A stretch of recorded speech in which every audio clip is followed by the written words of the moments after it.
The Cradle. Item Number SCP-2675. Object Class Keter. Special Containment Procedures. Containment efforts regarding SCP-2675 are suspended. The anomaly is to be destroyed on site. Engagement of SCP-2675 is optimally conducted by aircraft, as the anomaly has proven both elusive and advantaged against naval units. Neutralization procedures are to be focused on complete thermal destruction of the vessel. Reports of maritime disasters and unusual incidents are to be monitored, with primary attention directed at the Arctic, Northern Atlantic, and Northern Pacific Oceans. See Reconnaissance File 2675 for details and areas of special attention. Satellite observation of the aforementioned areas will be maintained continuously. Civilian or military contact with SCP-2675 requires immediate implementation of Grade 4 media blackout protocols, and the deployment of an aerial response team from the nearest practicable facility. General Pyotr Vinogradov, Security 4/2675, will direct the assembly and operations of the aerial response team. Non-Foundation survivors recovered from SCP-2675 events will be administered Class A amnestics. Description: SCP-2675 is the Sibir, an Arctica-class nuclear-powered icebreaker constructed by the Soviet Union in 1977. Official records from the Russian Federation indicated that the Sibir was retired in 1992 due to a steam system malfunction. However, documents turned over by the GRUP reveal that the Sibir was lost during a mission in the Arctic Ocean, investigating a believed anomalous artifact.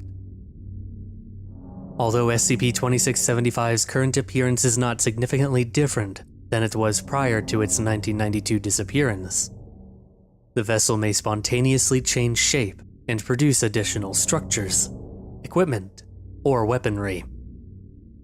SCP-2675 generates varying levels of neutron radiation and is frequently observed to produce a pale blue glow in surrounding waters, believed to be Cherenkov radiation. In addition to traveling in a mundane manner, the vessel also possesses a second form of transportation. This second method consists of SCP-2675 wholly vanishing from one location and manifesting elsewhere. The nature and limitations of this ability are unknown, though it does not appear to detriment SCP-2675 and coincides with a momentary increase in neutron radiation from the vessel. SCP-2675 is sporadically encountered by military and civilian naval vessels in the water of the Arctic, Northern Atlantic, and Northern Pacific Oceans, occasionally being spotted as far as south as the Sea of Okhotsk, the Gulf of Alaska, and the North Sea.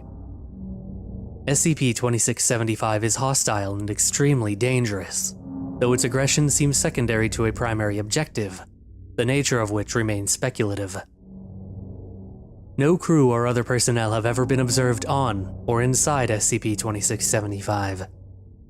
However, previous encounters with the anomaly have determined the existence of a discrete entity now designated SCP-2675-1.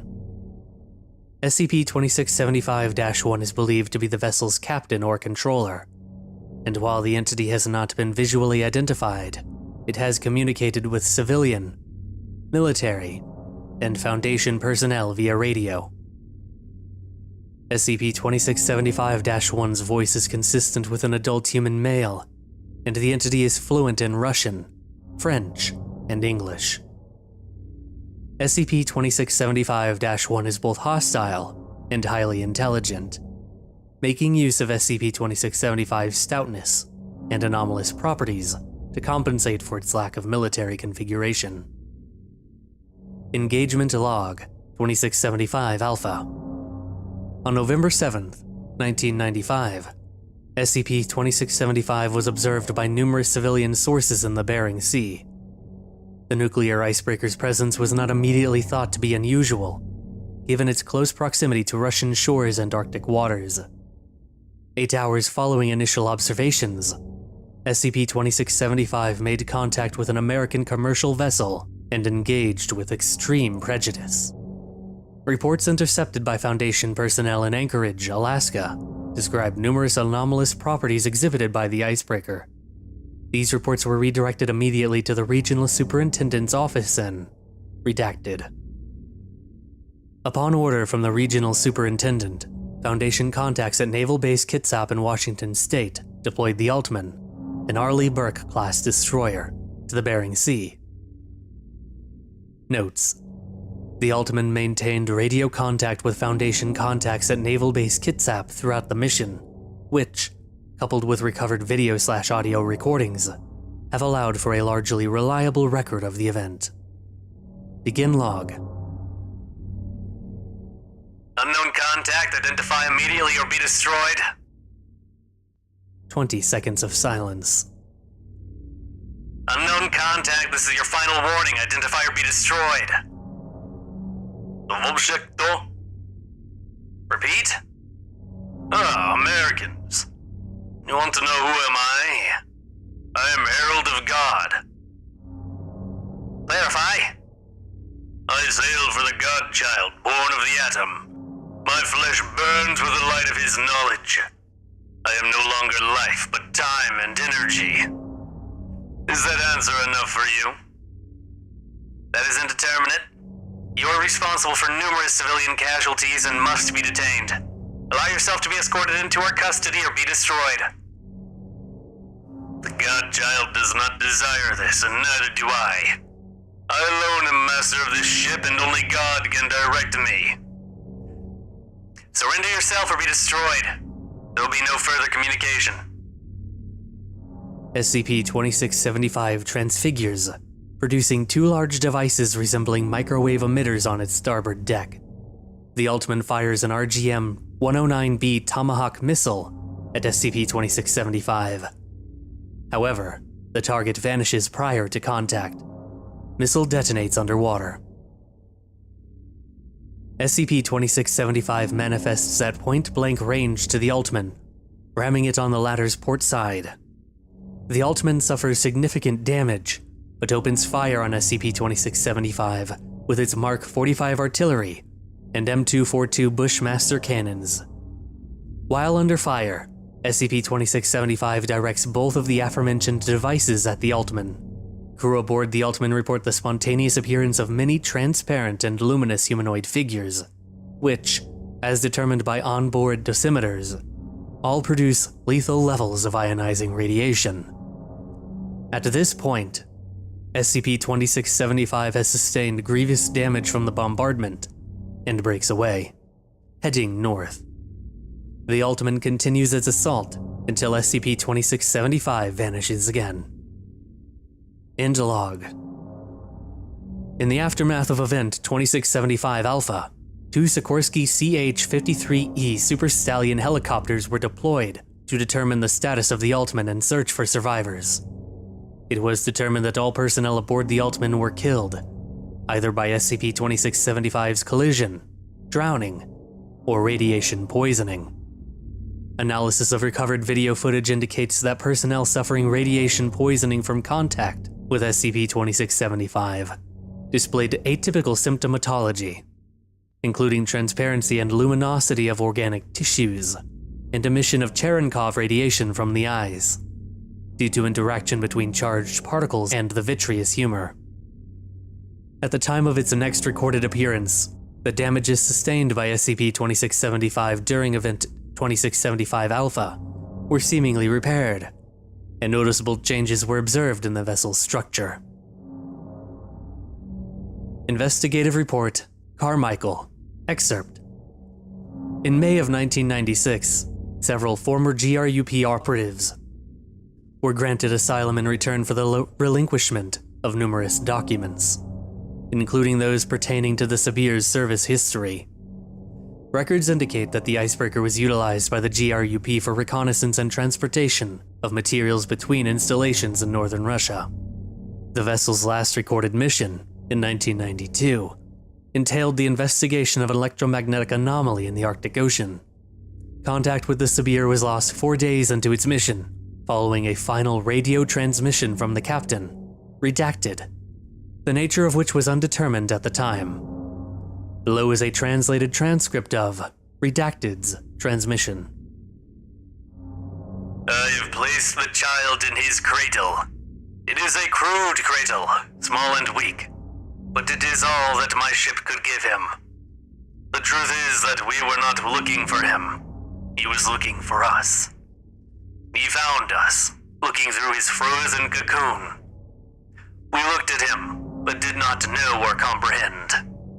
I broke open his cocoon and held him in my hands. I burned, but did not feel pain. My men and I were reduced to ash in the snow. Without eyes, we could truly see.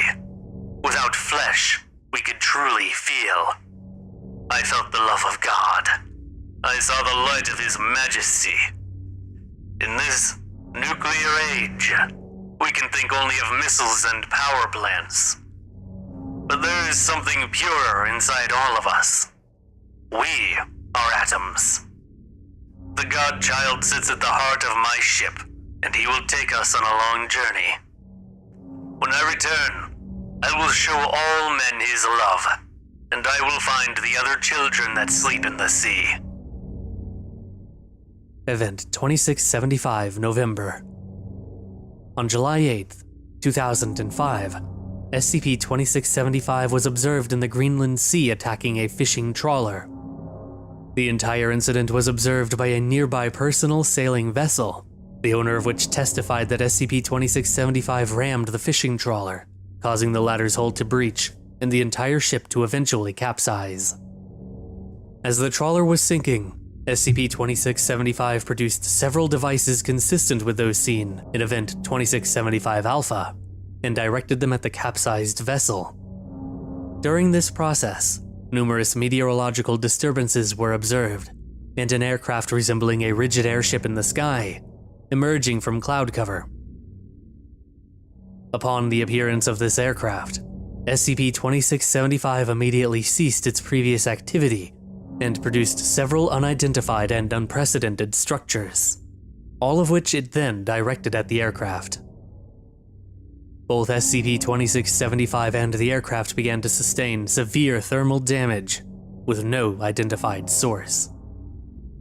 After several minutes, both participants disappeared, but not before the sailing vessel received a radio transmission from SCP-2675-1.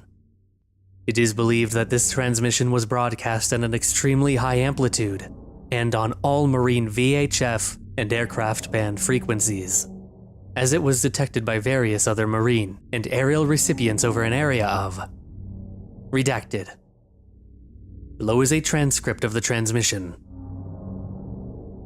You are unworthy. You cannot have them. Surrender your cradle to me. SCP-2675 was not observed again until 8 months following this event. It showed no signs of damage, but demonstrated a significant increase in neutron radiation emission. The anomalous aircraft has not reappeared, in conjunction with SCP-2675, or otherwise. During his interrogation, the sailing vessel owner turned over several photographs he had obtained of the event, which included some images of the aircraft. After investigation, it was determined that the aircraft's dimensions and markings were consistent with that of the redacted, a Zeppelin developed by Nazi Germany in 1943 as part of an experimental nuclear weapons program. The redacted is known to have been carrying or integrated with an anomalous object unidentified in available records.